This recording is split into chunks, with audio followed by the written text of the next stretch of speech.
and the reaction to the demolition to a mass of rubble and steel in the Mississippi River below. Barb Brown has the story of the big demolition.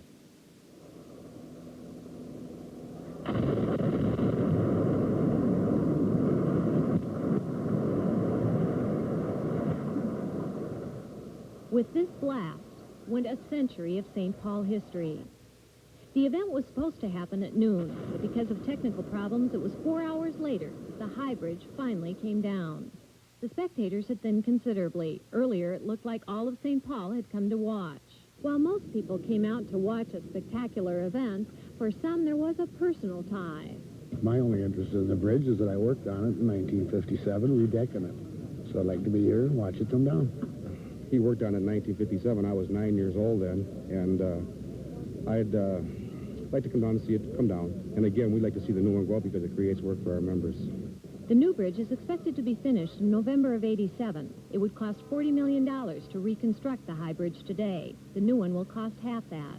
West Side businesses across the river from downtown have suffered from the lost link since the bridge closed last July because it was deemed unsafe. I think we can consider ourselves lucky that it has served us so well for so long without any major problems.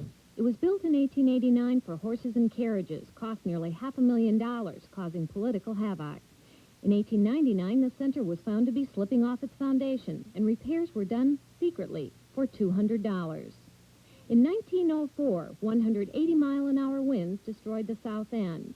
The damaged section was replaced with steel, and that part deteriorated the most.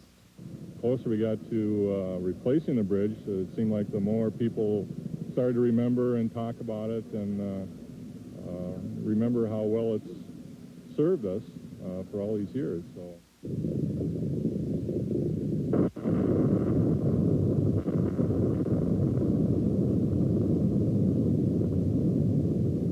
With photographer Bob Fishnick, Barb Brown, WCCO Television News, St. Paul.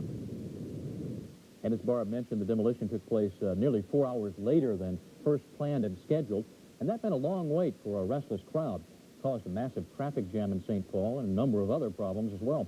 Trish Van Pilsen is in our St. Paul Bureau with the latest on that angle. Trish? Well, Mike, some said today they'd never seen so many people at once in downtown St. Paul. Police estimate there were 25,000 people there shortly after noon, all of them competing for a limited supply of good spots. They lined the streets and packed the bridges, so many of them, in fact, that police had to close part of Shepherd and Water Streets and the Wabasha Bridge. It was a traffic cop's nightmare. Because there was such a large amount of people, and that trying to make sure nobody gets hit is really hard because they don't want to listen. You know, they've been very patient in that, and I think they sort of lost it.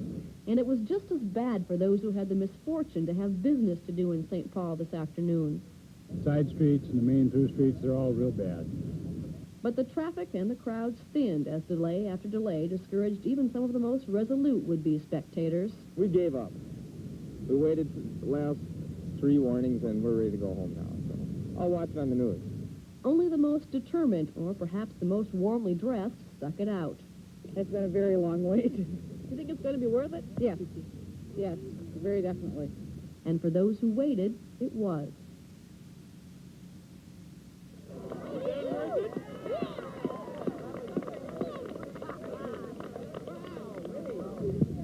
It was really cool after it just fell into the water.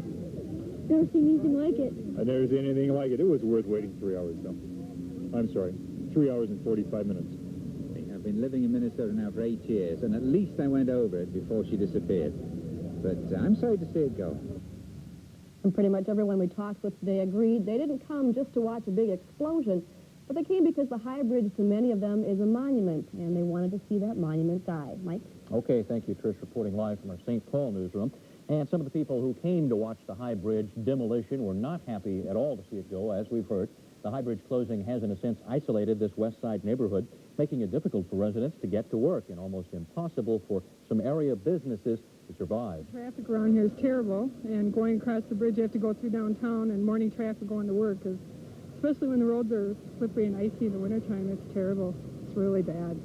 And it's a sad thing that we weren't informed like a year or so before the bridge was closed. Like on a Monday, they told us the bridge is going to be closed, and it was closed like on a Wednesday. you know, and just everything else with Avenue just went dead.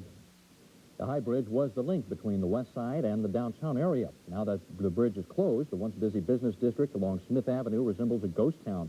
The business owners have mixed reactions. Some have been forced to leave, but others say they have close ties to the area and they don't want to abandon their west side neighborhood. We feel the neighborhood needs more business, and we can keep our business up just by the neighborhood. Everybody's leaving. They can't be left with nothing. A footnote here, the city of St. Paul does plan to replace the High Bridge.